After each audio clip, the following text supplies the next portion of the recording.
Today we have somebody else not from Britain, who's Professor Michael Murray, who's on sabbatical at the moment over in Oxford University. He's from Franklin and Marshall College in the USA. It's one of these leafy kind of liberal arts colleges in a nice spot in Lancaster, Pennsylvania.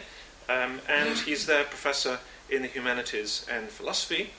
And I think most relevantly to our topic today, he's recently published a whole bag of books, I was going to say, of which we have some here on the bookstall, with great titles, of which I'm so far only read one, and that's very relevant to our topic today. Nature, Red in Tooth and Claw, Theism and the Problem of Animal Suffering, published by OUP a year or so ago. Very good book. I do thoroughly recommend it. I think we've got some copies on the bookstall there.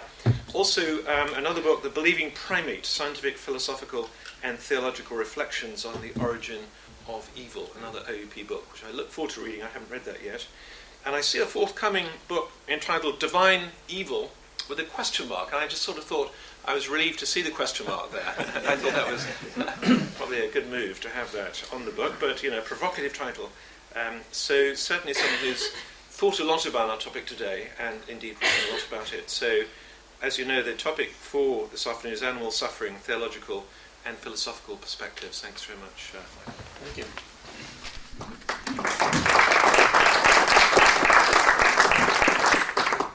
Thank you very much. Well, it's a pleasure to be here. It's my actually my first visit to Cambridge, and so I appreciate you all coming out today. This is the topic today. What I'll be talking about largely is some of the material from the book, as well as some new things that have happened since then. A number of people have begun to weigh in on the arguments concerning the problem of evil as it bears on the question of animal suffering, especially in evolutionary history. And so I'll throw some things in there with respect to some recent publications on the topic. But for the most part, I'm going to take you through a few lines of response to the problem of evil as it focuses on this topic that I think don't work. Some of them are... Michael, can you stand on that side so we can Sure. film the slide? Sorry. Thanks. Okay. Thank you. You want me over on the side, but I'm going to trip over wires. So that's the idea. And then I'll take you through some of the solutions that I think might work. But I'm not really going to defend anything. We're going to run over lots of territory very quickly. There'll be I'll leave all the hard points undefended. You'll have just a few minutes to ask me questions about those hard points at the end, which I won't have time to answer, and then we'll be done. So, it's, let me just turn this a little bit here so I can see what's going on. Earlier this year, I realized I've given a variance of this talk in other places, and every time I do, all I have to do is to change a couple of words on this first slide. Because there's always some catastrophic natural evil that's happened in the course of the last year to which I can refer as an illustration of the problem of natural evil. And of course, earlier this year we had the destruction that was wrought by the earthquake in Haiti, which inevitably spawned, as it always does, reflections by journalists and armchair commentators on how God could allow evils of this sort to occur in the natural world. When we confront instances of moral evil, the sort that, say, we reflect upon when we think about the London subway bombings, it's a different story. There, that sort of destruction, when it's unleashed, doesn't cry out for an explanation in the same way, because it's not as hard for us to understand how human ingenuity and free will can come together in such a way that human beings can do bad things. But when it comes to evils of this sort, earthquakes that bring unimaginable devastation, these things seem harder to explain, and explanatory resources seem to elude us. This so-called problem of natural evil has been apparent to theists and non-theists alike for a long time. And the reason for this is not because we receive global 24/7 media coverage about them. It's because we encounter them in our own lives, and I think we reflect on them, especially those of us who are persons of faith, because of the intellectual difficulties that they bring. I think the media coverage does increase our sensitivity to the problem, but of course, media coverage of these things don't make the problem any worse. I do think, however, though, that one area where the problem becomes more intensified is when we think about Darwinism and the massive amount of suffering that it seems to involve. Evolutionary history involves extinction, predation, death, and suffering on a very large scale, something much larger than could have been imagined even 300 years ago, certainly before 1859. And that's a problem that I think we all need to confront. This so-called problem of natural evil, in philosophy we've stopped talking about the problem of evil, at least we try to. And the dialectic has been moved in the direction of talking about the argument from evil. Rather than just presupposing that it's a problem, we describe it as an argument from a certain evidence base. So it's the argument from evil. The problem seems to have become more intractable in the modern era, as I said, in part because of the entrenchment of Darwinism and the concerns that it raises about animal suffering in evolutionary history. So how are we supposed to think about that? What's the connection between Darwinism and the problem of natural evil? I think this is something that was, if you look at the historical record and theological reflection on Darwinism, even in the late 19th century, this was a problem that was apparent to scholars who were theologians and philosophers who were reflecting on the problem at the time. Darwin himself saw that the account of the complexity and diversity of life that he was offering in terms of variation and selection made the universe seem to be a cold, dark, and brutal place where suffering and death were among the very instruments of creation. I think that's a further part of the problem here. It's not just the amount of suffering that we're acquainted with that has increased, but it's that the kind of suffering that's involved in death and predation and extinction now become part of the very instruments of creation. And this realization, I think, induced a crisis of faith in Darwin himself, who came to regard, quote, the sufferings of millions of lower animals throughout almost endless time, he said, as apparently irreconcilable with the existence of what he described in the passage as a creator of unbounded goodness. And it was those sentiments that led Darwin to utter his now famous quip, I guess made more famous through the writings of Richard Dawkins, what a book a devil's chaplain might write on the clumsy, wasteful, blundering, low, and horribly cruel works of nature. It didn't take long for the theological community to latch on to this problem and to begin to discuss it. And you see these worries summarized in the writings of various figures in the period. Here's a quote from the Spencerian John Fiske. A scheme which permits thousands of generations to live and die in wretchedness cannot be absolved from the charge of awkwardness or malevolence. It's impossible to call that being good, who, existing prior to the phenomenal universe and creating it out of the plenitude of infinite power and foreknowledge, endowed it with such properties that its material and moral development must inevitably be attended by the misery of untold millions of sentient creatures, of whose existence their creator is ultimately alone responsible. And it's no surprise to any of you here to learn that this is a problem that wasn't apparent just to late 19th century thinkers, but even more recently, people like Richard Dawkins and here, Philip Kitcher, professor of philosophy at Columbia, raising a similar worry.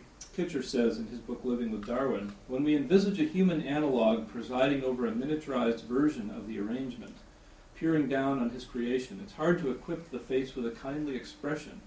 Conversely, it's natural to adapt Alfonso X's famous remark about the convolution of Ptolemaic astronomy.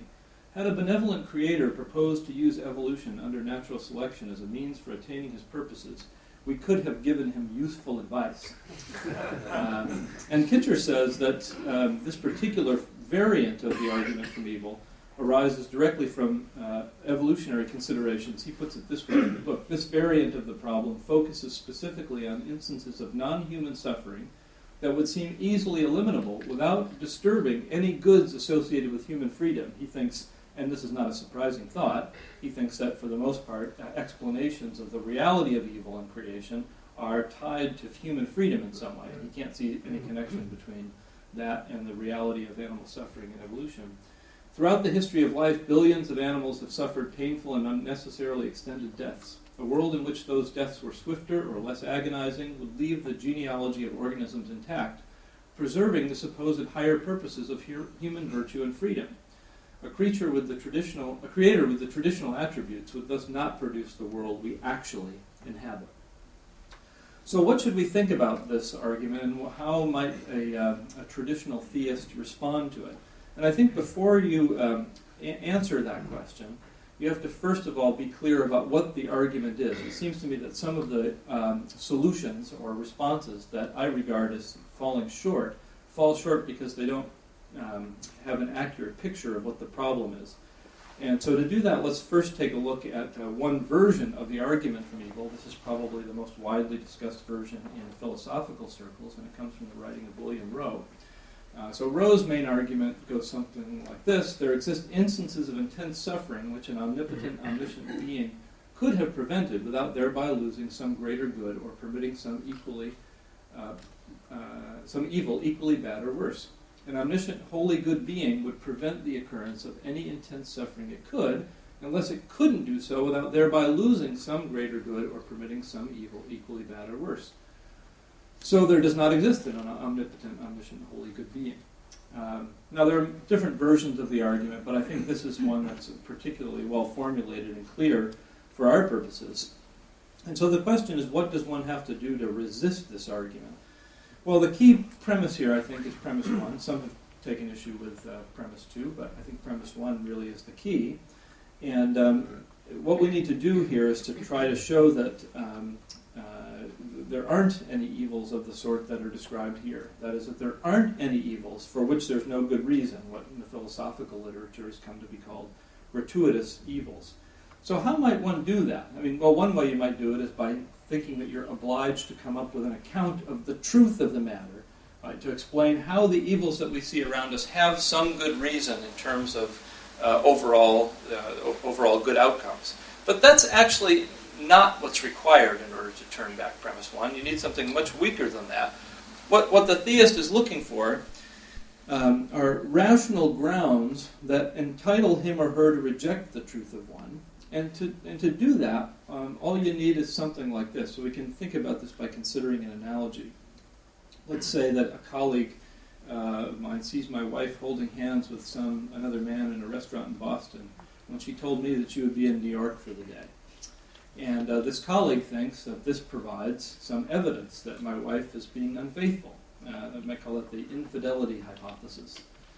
Well, now, I don't have any independent reason for thinking that my wife's unfaithful. In fact, just the opposite. I have every reason to think that she's being perfectly faithful. And so this person presents me with a bit of evidence that looks like it's incompatible with my beliefs, apparent evidence against my belief. What's required in order for me to continue to rationally believe in the faithfulness of my wife? Well, you might think maybe you have to ask her, you have to investigate the matter more carefully or something like that. But I don't think we need anything like that at all. I mean, we might have the opportunity to do that later on. But in the meantime, before we have the opportunity to do that, do we need to be skeptics? Do we need to withhold on the claim? Do I need to withhold on the claim of whether or not my wife is being faithful? I don't think so. Instead, what I need is some claim that I don't have any reason to think is false, which is such that if it were true, it would provide a good explanation for the evidence that's consistent with the claim that she really is still faithful. So what we need is something like this. Not a true explanation for the event in question, for the bit of evidence in question, but only an explanation would, if it's true, explain away the apparent evidence of infidelity, and an explanation such that I'm not warranted in rejecting it as false, given the other things I reasonably accept. That's the standard that we're looking for. So in the infidelity case, maybe I think this. I know that my wife's uncle has a wife. She's very ill, and perhaps her condition took a turn for the worse, and rather than going to New York for the day, she decided to continue on the train up to Boston to meet with him and have lunch and provide him with some comfort and consolation. That could be the way it is for all I know. I know that's true, but I know that it's true that his wife is ill. I don't know that it's true that she's there for that reason. Right? So if you're my colleague and you say, well, do you know that that's why she was there? I'd say, no, I don't know that's why she's there, but that's a perfectly good reason why she would be there.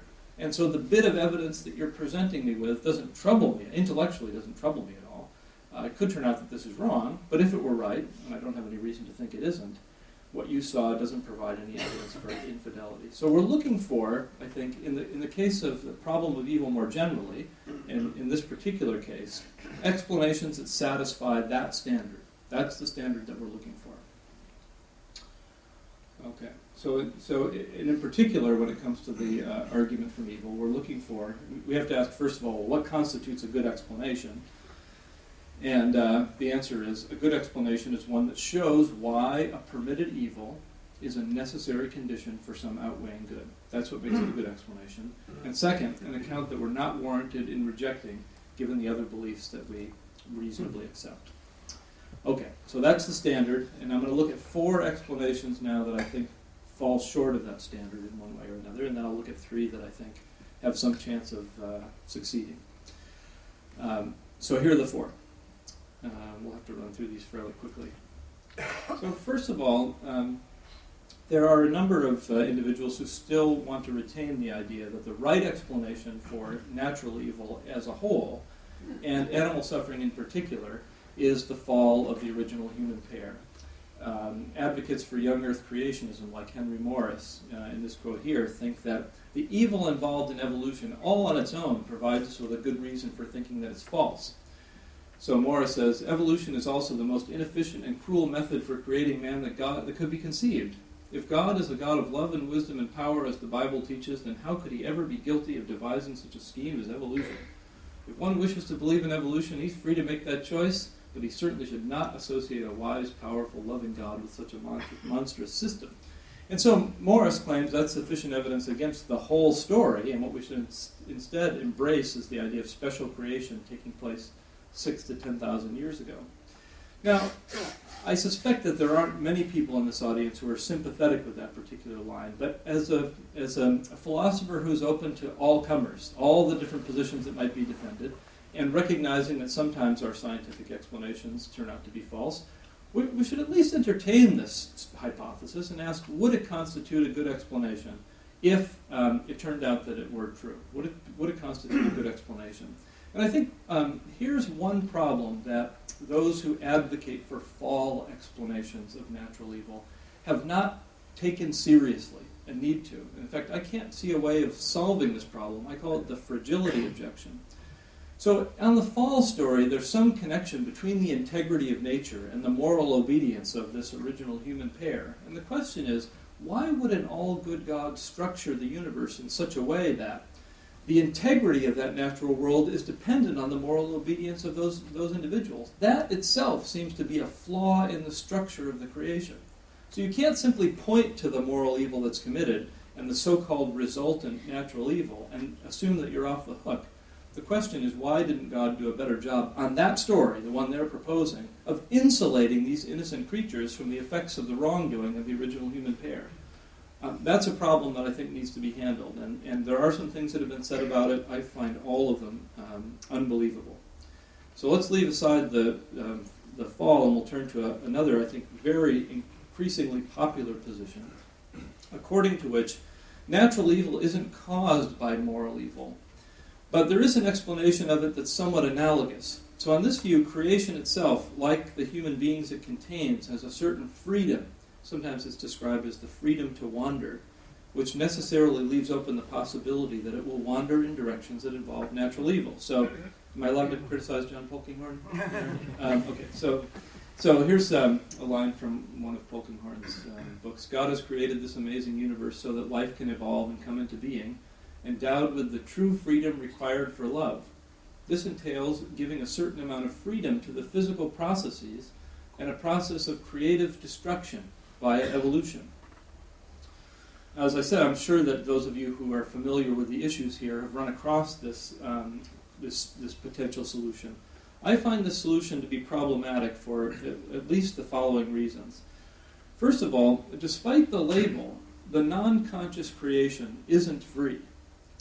It's not free. At best, it's contingent or unpredictable. But to claim otherwise, to claim that in addition to being contingent and unpredictable, it also has a freedom that has a genuine value to it, that seems to me to run afoul of anthropomorphism. That seems to me to be grossly anthropomorphic and mistaken. So there isn't anything morally significant about quantum indeterminacy in the natural world as far as I can see. And I think to think that way is to commit a serious mistake. There are people like John Pott who claim that if the universe doesn't exhibit that kind of physical indeterminacy or freedom to wander, it can't be an independent entity from the divine being. But that's mistaken as well. I mean, that's a mistaken metaphysical argument. And so I don't think there's a good reason there either. Second, there's reason to think that a free cosmos could have been created which permits less suffering than is actual. So just the fact that there's contingency or indeterminacy or unpredictability in the natural world doesn't entail that there be the amount of evil that we find in the cosmos as it actually exists.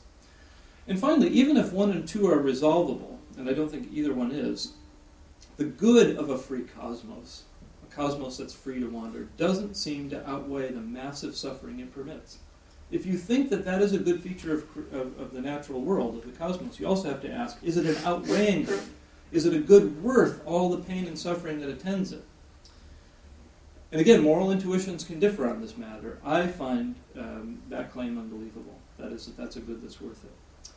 Okay, so let's look at a third. A third sort of explanation holds that the pre-fall universe, prior to moral agents coming on the scene, was created containing natural evil because that was in some respects fitting or suitable in light of the future advent of human creatures that would fall. So we might call this the prearranged fallen creation view, and there are two variants of this out there. Here's one variant that's defended, or at least suggested by Emil Brunner. If then God knew beforehand that the fall of man would take place, should not his creation of the world have taken this sort of man into account? Is it unallowable to think that the Creator has created the world in such a way that it corresponds with sinful man? Is not a world in which from the very beginning, from the first emergence of living creatures, there's been a struggle for existence with all its suffering and its cruelty, an arena suitable for sinful man? We cannot assert that this is so, still less have we any reason to say that it's not so. Well, I think we do have some reason to say that it's not so, but I'll get to that in a minute. Here's the second variant. This is quite recent. I don't know if any of you have seen Bill Dembski's new book called The End of Christianity. It's largely a book about the problem of evil, and a substantial portion of it focuses on the problem of natural evil. And so here Dembski says this. He kind of moves back and forth between the idea that natural evil that occurs before the advent of human beings is a backwards causal result of the fall, and on the other hand saying that there's just something suitable about creating a world which contains that sort of massive evil as a way of teaching us a particular kind of lesson. So here's one quote from the book. This is the backwards causal strand. Thus, just as the death and resurrection of Christ is responsible for the salvation of repentant people throughout all time, so the fall of humanity in the Garden of Eden is responsible for every natural evil throughout all time, future, present, past, and distant past preceding the fall, he says. Of course, on that view, I mean, there's another serious theological problem that I think attends Dembski's view, and that is it looks like it entails that God is directly the author of evil. And as many of you probably know, Orthodox theology has held that while God can permit evil, God isn't the author of evil. This was a staple of Orthodox theology back in at least the 5th century. But Dembski doesn't seem to bother him. He seems to run straight into the arms of this unorthodox position, as you can see in the following quote. To make us realize the full extent of human sin, God doesn't merely allow personal evils to run their course subsequent to the fall. In addition, God allows natural evils to run their course prior to the fall. Thus, God himself wills the disordering of creation, making it defective on purpose. And that's his emphasis, by the way. It's painful to accept that God bears at least some responsibility for natural evil, and that he brings it about. But that's the view he wants to endorse. So what should we think about that view? Well, I think this view faces some serious hurdles as well. First of all, in the suitability view, what I call the suitability view, it turns out that this pre-fall evil just is gratuitous. It is not necessary in order to bring about any outweighing good. At least the way the view's developed, there's no outweighing good that comes from it. It's suitable for creatures that haven't yet appeared on the scene, but there's nothing about the evil occurring in advance of those creatures appearing on the scene that does any particular good, at least on that account. So what about this backwards causal view that Dembski is defending? What might be the answer to the question of what's the outweighing good on this story? And here are a couple things that he says in that regard. In answer then to why a benevolent God would allow natural evil to afflict an otherwise innocent nature in response to human moral evil, we can say, but it is to manifest the full consequences of human sin so that when Christ redeems us, we may clearly understand what we have been redeemed from. And then later in the book, God wills the disordering of creation not merely as a matter of justice, but even more significantly as a matter of redemption, to bring humanity to its senses by making us realize the gravity of sin. So there's something epistemic that comes from this. It's a recognition of something that we otherwise wouldn't see. But the problem with this account is, first of all, the reality of natural evil as displayed in our evolutionary past doesn't have the intended effect claimed by this view. It doesn't seem to me that, for the most part, people come to recognize the depth and gravity of human sin by looking at the amount of pain and suffering in our evolutionary past. And second of all, even if that were to happen, again, it's not clear that the good in question here is outweighing. Would this realization of the gravity of sin be worth the price of such massive suffering? And again, it's hard to see how it could. And notice one other thing. Had God created the world in such a way that it appeared to us that there was such a past filled with animal suffering, death, predation, and extinction, that would have been sufficient for us to come to believe that sin was grave, even if it never actually occurred. Now, no doubt that involves a different kind of evil, the evil of deception about the past. But if you have to weigh the two, deception about the nature of the past, or billions of organisms experiencing unimaginable pain and suffering and death and extinction, what's your pick? It seems to me the choice in that case is obvious. So it's simply not necessary to have an evil of that grave sort. One more quickly. Very quickly. So some of you might know Francisco Ayala, the winner of the Templeton Prize this year. He has a different response. In fact, this was it's also come up recently. I don't know if any of you have seen the latest issue of the Proceedings of the National Academy of Sciences, but they've now moved into the domain of theology as well. One of the feature articles in there, in the May 9th issue, I think, is all about natural evil and its theological implications, taking a line similar to Ayala's.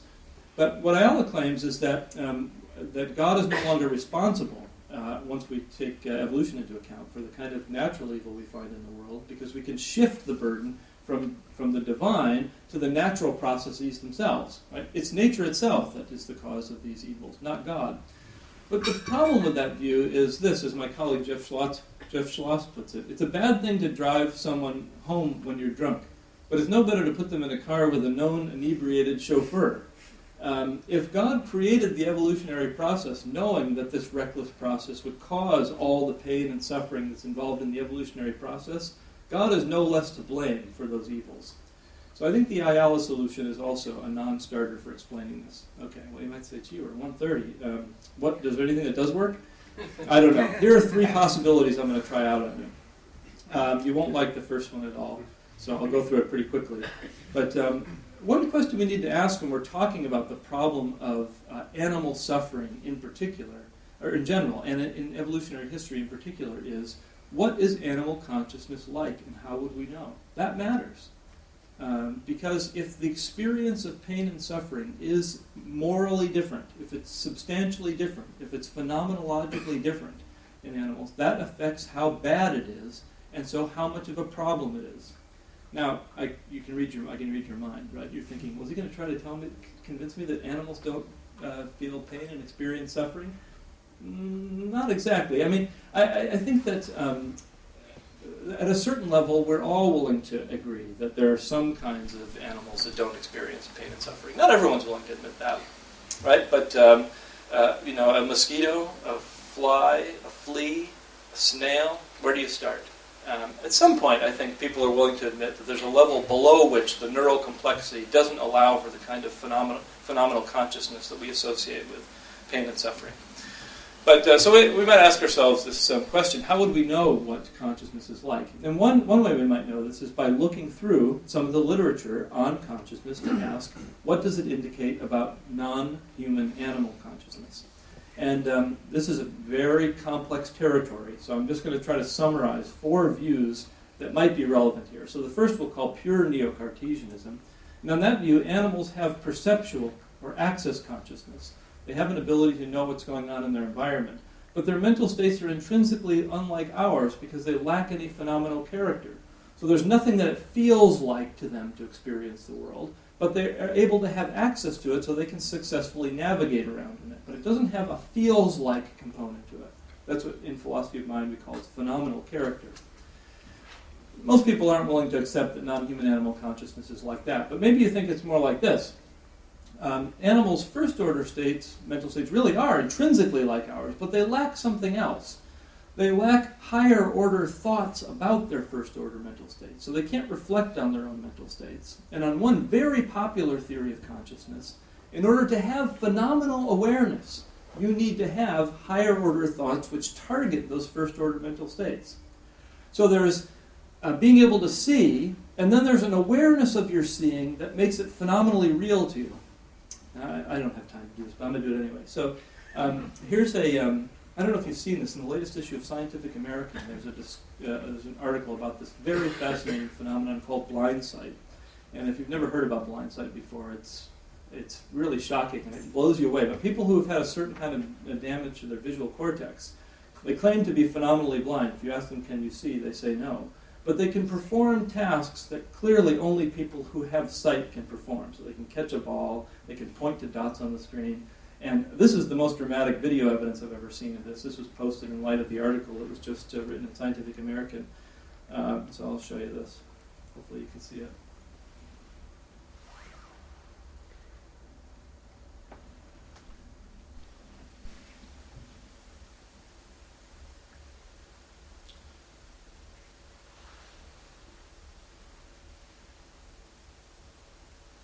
It's a little hard to see with the brightness. It's this fellow right here with the checked shirt on, and you can see there's a bunch of obstacles in the hallway. Now this guy claims to be blind, and he claims not to be able to see.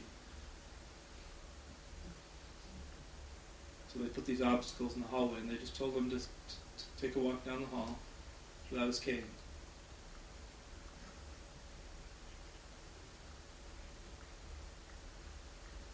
The other guy's just walking behind him in case he trips, but he's not actually guiding him.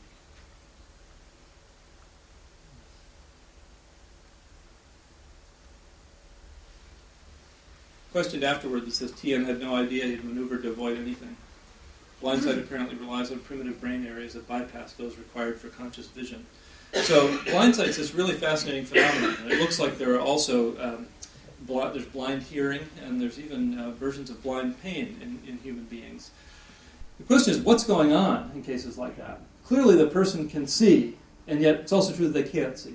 Right? They can see in the sense that they can successfully navigate around in the world and exhibit a certain kind of motor control, but they can't see in the sense of phenomenal awareness. So what do they lack? And hot theories of consciousness claim what they lack is a higher order thought about the first order mental states.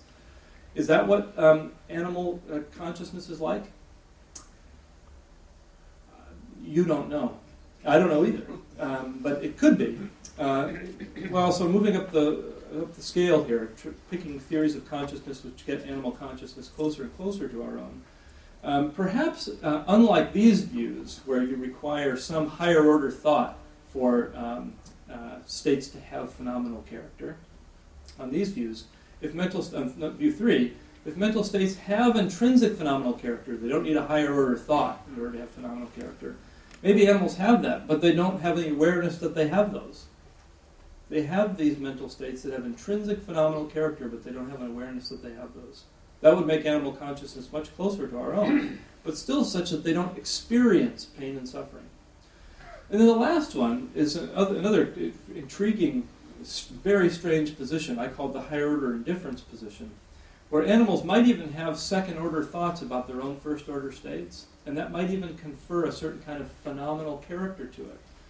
But maybe they don't find such states intrinsically undesirable. And this is something that's been seen in human patients that have undergone frontal lobotomies. I don't know if you've heard anything about the work of Walter Friedman at Berkeley in the early part of the 20th century. He's the person who pioneered the procedure of the lobotomy, which they used to do, with an ice pick that they would put in through the eye socket of the person who was getting the procedure. You can see videos of this being done. It's quite horrific.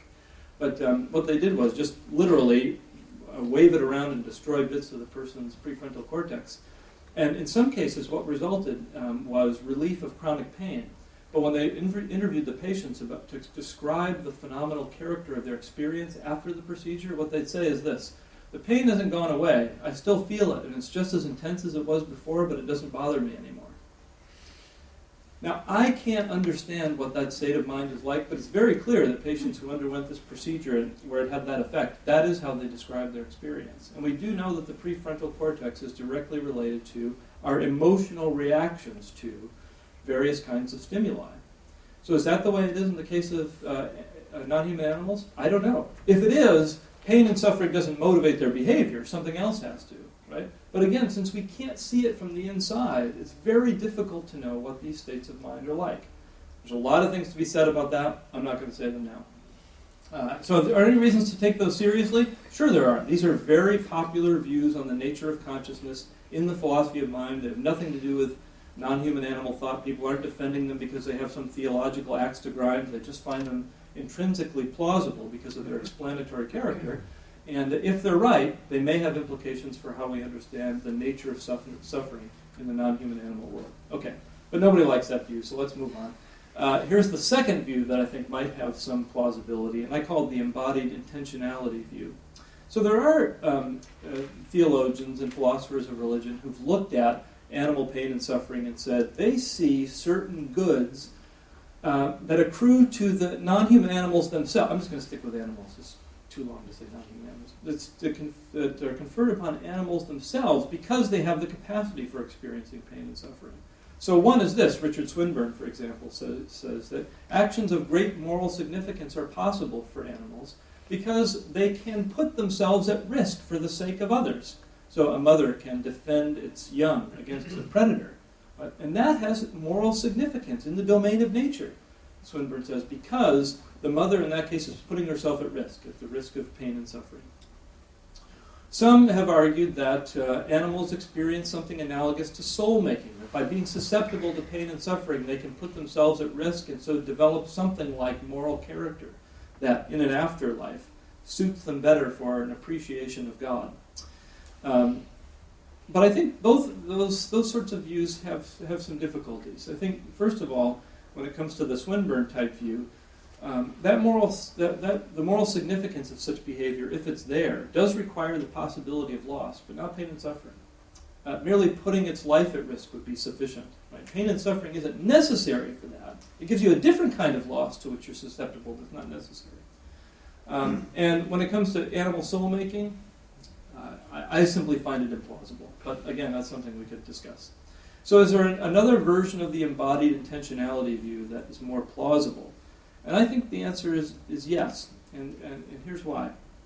When embodied creatures act on intentions, which we do, we're embodied creatures and we act on intentions, there needs to be some mechanism that allows them, or us, to weigh the good of achieving some desired goal that we have against the risks of some concomitant noxious injury. So if I decide I really want to impress my friends by walking across the fire, that can be extremely injurious, right? And there needs to be some system in place which allows me to account for the physical costs of engaging in these behaviors, even when when I badly want to achieve some end. So we need some kind of counterweight, some countervailing force that helps us to know when we're putting ourselves at risk. And I think it's interesting to take a look. Some of you probably know the work of Paul Brand, a physician who worked with patients with Hansen's disease. And what Brand tried to do, in Hansen's disease, people lose the ability to sense pain in their periphery, so they can't feel pain in their hands or their feet anymore. And they oftentimes put themselves at risk of injury. Their fingers end up deteriorating. So they tried to think of some artificial way of replacing that. And they tried pressure-sensitive gloves that would ring a tone in the person's ear, or perhaps light up a light in glasses they would wear, or something like that. The only thing that worked, none of those things worked. If people really wanted to do the thing they were trying to do, they would ignore the light or the sound. But with this particular disease, you still retain the ability to feel pain in your underarms because the higher heat actually kills the bacteria that otherwise damages your nervous system. So they hooked up a battery pack, put little electrodes underneath the person's armpits, and if they tried to grab something too hard, it would shock them. That's the only thing that worked. But if you gave the person the ability to deactivate the pain system, they would. So here's a story he tells about one One fellow, Charles wheeled the bike, he was fixing his motorcycle, across the concrete floor, kicked down the kickstand, and set to work on the engine. I watched him out of the corner of my eye. Charles was one of our most conscientious volunteers, and I was eager to see how the artificial pain sensors on his glove would perform. One of the engine bolts had apparently rusted, and Charles made several attempts to loosen it with a wrench. It didn't give. I saw him put some force behind the wrench and then stop abruptly. The electric coil must have jolted him. Charles studied the situation for a moment, reached up under his armpit, disconnected a wire. He forced the bolt loose with a big wrench, put his hand in the shirt again, and reconnected the wire. It was then that I knew we had failed. Any system that allowed our patients freedom of choice was doomed. So here it looks like we need some countervailing system to let us know when we've put our bodies at risk in trying to achieve the goals that we have. And that has to be an involuntary system that involves something pretty powerful. And pain looks like a good candidate for that necessary condition. Now, in case you're paying attention here, you notice, well, wait a minute. On this view, pain's necessary for embodied organisms that act on intentions. But in the Neo-Cartesian view, you said pain may not even be real for animals. Which is it?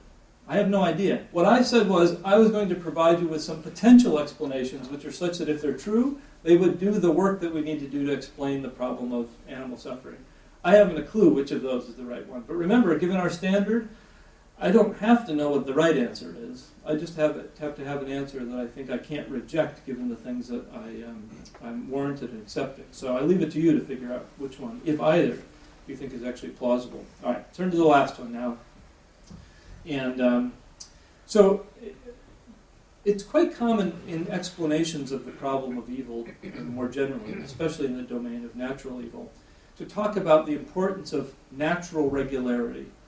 The natural world has to be such that there are natural regularities in it, if for no other reason than that, for example, it allows us to exhibit our free will in the world. If there was no natural regularity in the world, I wouldn't be able to intend to do anything, because my intentions are carried out by manipulating the world, which I then know acts in a regular way to have certain downstream causal consequences. If it weren't like that, I couldn't form any intentions. So oftentimes, this gnomic regularity theodicy is invoked in the following way. The world has to be regular in order for me to be able to do things like carry out free actions, but perhaps the regularity of the universe is such that sometimes these regularities collide in ways that bring about natural evils. And those are unavoidable, given the configurations of natural regularities that are available. So why would this gnomic regularity be an outweighing good? Well, it allows us to engage in free and intentional action. Another reason is, I won't bring you through this, it's just kind of a curious historical view. There was a number of individuals in the late 19th century that argued that gnomic regularity was good because it gives scientists something to do.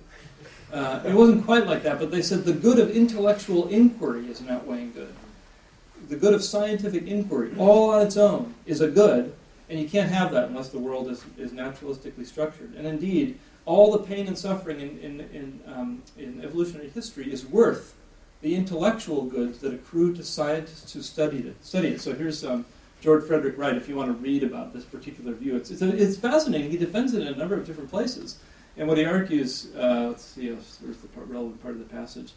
Here he talks about the pain of the trilobites who died and left behind the fossils. It doesn't compare to the intellectual pleasures that come from the scientists who study these critters. So that's a sufficient reason to... I don't buy that view. I put it in just because I think it's curious.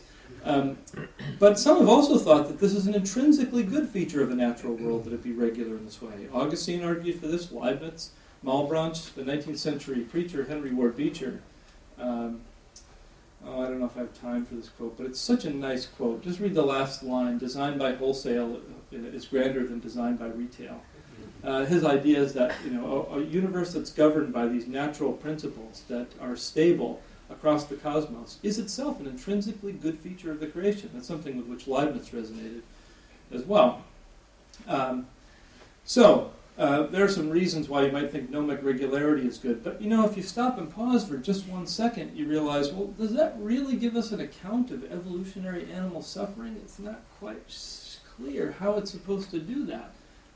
It doesn't look like permitting that kind of suffering is necessary for having a gnomically regular world. Why? Because it's compatible with a 10,000-year-old special creation world. Right? You don't need evolution for that. So is there there must be some amendment to this story to make it plausible. What would the amendment be? Well, I think it has to be something like this.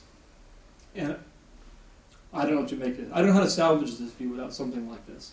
So what you need is an explanation of why the goods at which gnomic regularity aims are better realized in a universe that moves from some kind of initial disordered state to an ordered state by these gnomically regular means. There's something about the building of the creation by these gnomically regular means that itself is an intrinsic good of the natural world. Now, I told Christopher I was going to put his picture up, so there it is. So why would you think that this is a good thing to do?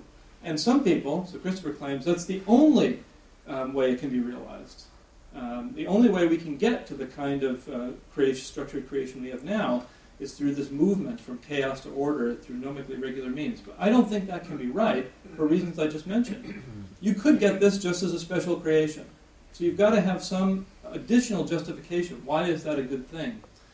There have been a number of theologically motivated thinkers. They're not just motivated by Darwinism to think that this feature of creation is intrinsically good. Thomas Burnet and William Whiston in the late 17th century.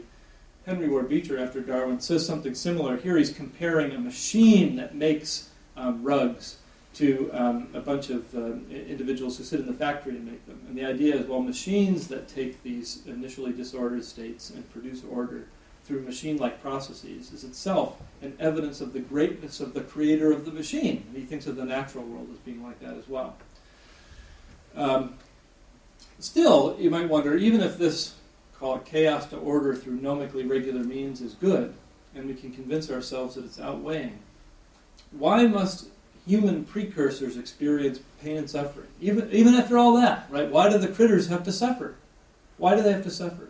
How does that show that critters have to suffer in evolutionary history? And here's, I think, the best we can do. Perhaps because those creatures have to have a mechanism to allow them to avoid injury when they display embodied intentionality.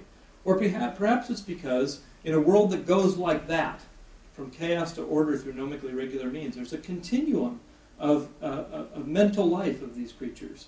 That, does it terminate with us? I don't know. But it at least has us as one of its outputs. And the intermediaries are going to have some kinds of conscious mental states. You can't go from no phenomenal consciousness to us in one jump.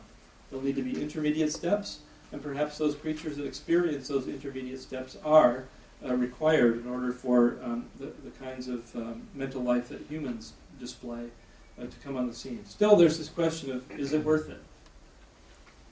I don't have an answer to that question. I just know it's a question we need to ask. So in conclusion, I'm not proposing a solution, but some possible solutions that seem to satisfy the criteria I established at the start. So I think of this as a conversation starting talk, not a conversation ending one. Are all these solutions true? They can't all be true because they're not consistent. But the key is this: explanations to be serious candidates must explain why the evils in question are necessary for achieving an outweighing good, and such that we're not entitled to rule them out entirely given what we know.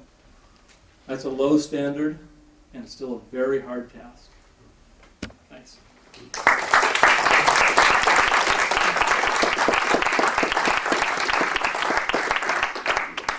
Thank you very much, Michael. Well, it's over to you for questions, please. Yes. The major judgment that you make on all the criteria you put are to do with an outweighing good. So this is perhaps a naive question, but what kind of balance do you use? Well, it's a really good question. And in fact, you find that in the literature on this topic, the balances are different. And in some cases, you'll find you seem to encounter circumstances where there are moral intuitions at play that just come into collision, and it doesn't look like there's any further way of resolving them. So if someone says, I think, you find Malebranche saying this, for example, the goodness of a creation that exhibits gnomic regularity, this law-like order, outweighs the natural evil that occurs as a result of it. And you say, well, why do you think that? And Malebranche doesn't defend it. He says, that's the way it is. Orderliness in creation is an intrinsic good, and it's worth a lot.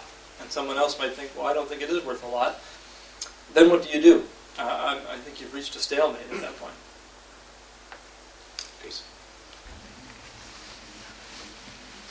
if we can leave aside the biblical accounts of creation and look instead at something which seems more realistic, with the idea that death is as old as life itself by all but a split second.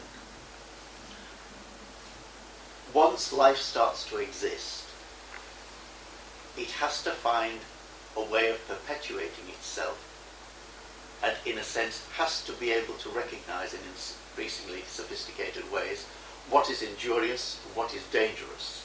And the things that you describe as evil are really sensitivities to what is injurious rather than evil. And are they not actually good things that allow the survival of the life? That's a good question. And absolutely necessary, as they are with the man who has no sensitivity in his fingers. He will damage his fingers. Right. But he takes a judgment at some point, doesn't he?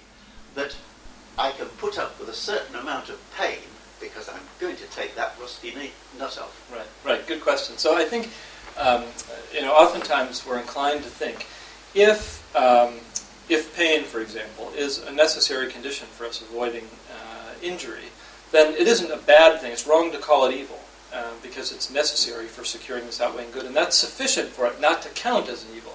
I don't think that's right, though, and here's why. Because in the definition of evil that I'm working with, evils are those states of affairs which we would rather be without, were it not for the fact that they're necessary for securing these greater goods. So, if it turns out that the surgeon can cure you by a form of surgery that carries with it a long and painful recovery, but it also turns out, they never told you, you could be cured just by taking a pill that works infallibly and has no side effects. You would still want to say something was wrong in making you undergo the surgery. Why? Because the long and painful recovery was something that could have been avoided. And we would wish that it would be avoided. It would be better if it were avoided, right? Only if it were necessary for bringing about the greater good do we want it. So it has something to do with its intrinsic undesirability that makes it evil. Were we able to do away with it, we would. So it's still an evil, but it's one that we think is morally justifiable to permit because it's a necessary condition for the greater good. Every sentence I've uttered is one that could be disputed in the whole 50 minutes, okay? So I understand you're going to have counterexamples here. But I think that we do have to think about, do we want to say that any state of affairs which is such that it's a necessary condition for a greater good is such that it's good? And I think the answer is no. But, that's something we can disagree about. I just wondered why you were so down on the first explanation, the neo-Cartesianism, because it seems to me that we operate on that level every day when you run over a cat rather than a child, or, we have that. Right. There are probably very few people in the world who would choose the cat. Well, I'm down on it because my kids get upset with me when I defend it, and other people think I'm a bad person. So I try to downplay its significance. But seriously, it is a hypothesis we need to entertain. And I'll tell you one other thing. One reason why many people who find that an unpalatable hypothesis will say it's just obvious to us that many mammals, for example, higher organisms, can experience pain and suffering. And if it's not obvious to you, you're just mentally defective, they'll say to me.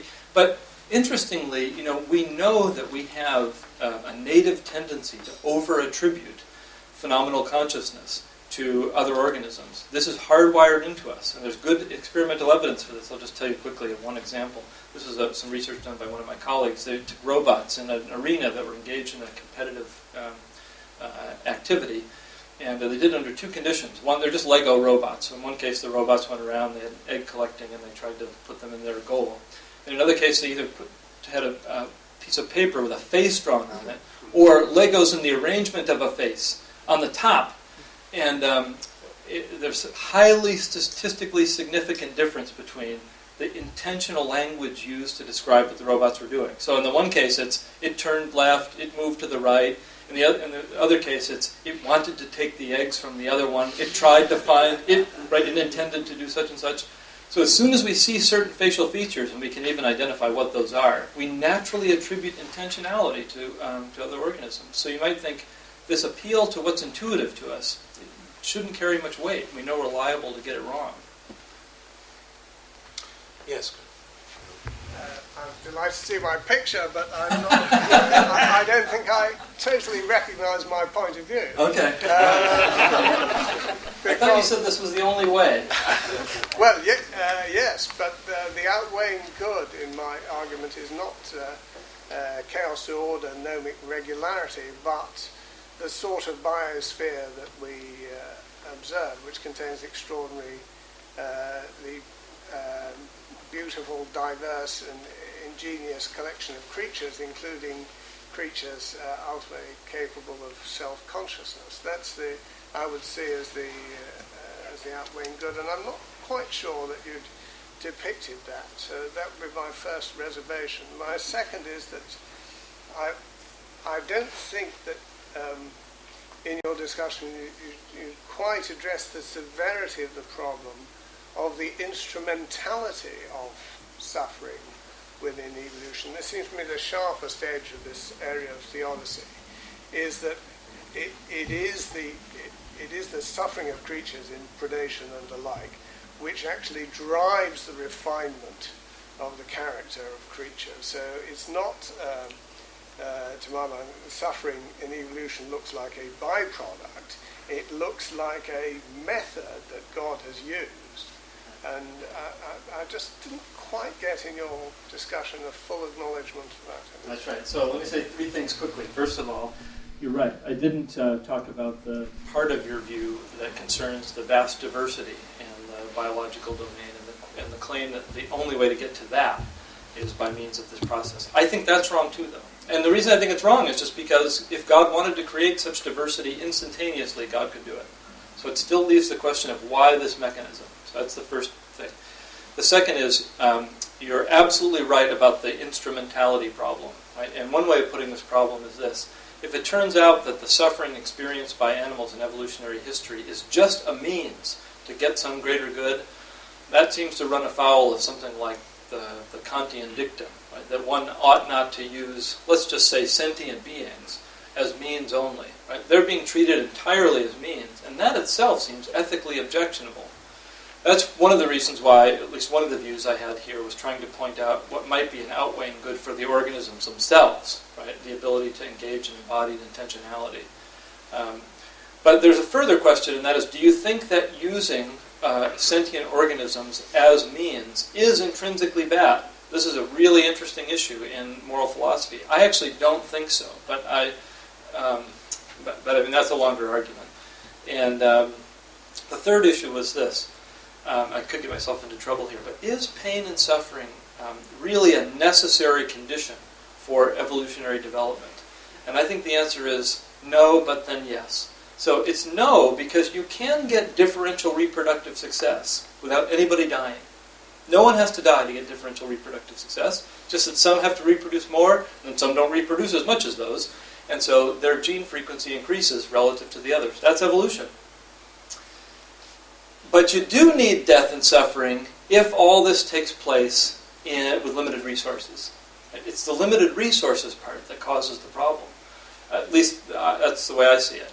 And so then the question is, well, why does God create this mechanism of creating diversity through evolution in an environment with limited resources? I think there's an answer to that question too, though. I mean, I think fine-tuning considerations come into play here. We couldn't live on an infinitely large planet. So maybe there's no way to do it in a fine-tuned universe. I don't know. Okay, we better make this the last question, please. Yes.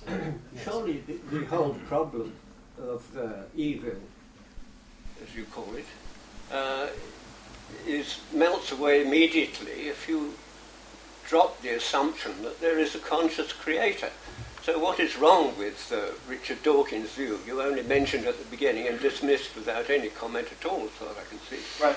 Surely that's consistent with Occam's razor and the only scientific explanation of the problem. Well, I followed you right up to the last part. The only explanation of the problem. That I don't agree with. But remember the way I characterize this at the beginning is the right way to think about this is the argument from evil. What's it an argument for? Well, I mean, those who deploy it use the evidence of evil as an argument for anti-theism, right? That the universe isn't the creation of an all-good, all-powerful, all-knowing being. And so the question is, does that argument succeed? And if it does, then maybe you're right.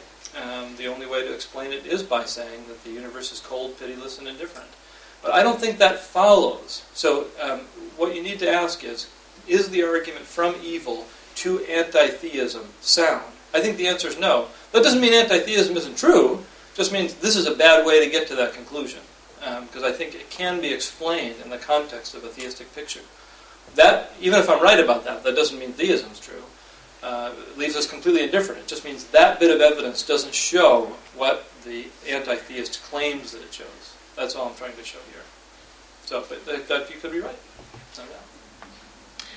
Okay, I think we'll have to wrap up there. We could go on for a very long time with this fascinating topic, and I'd like to myself actually, but I think we'll have to stop. And thank Mike Murray very much indeed for a fascinating talk. So thank you.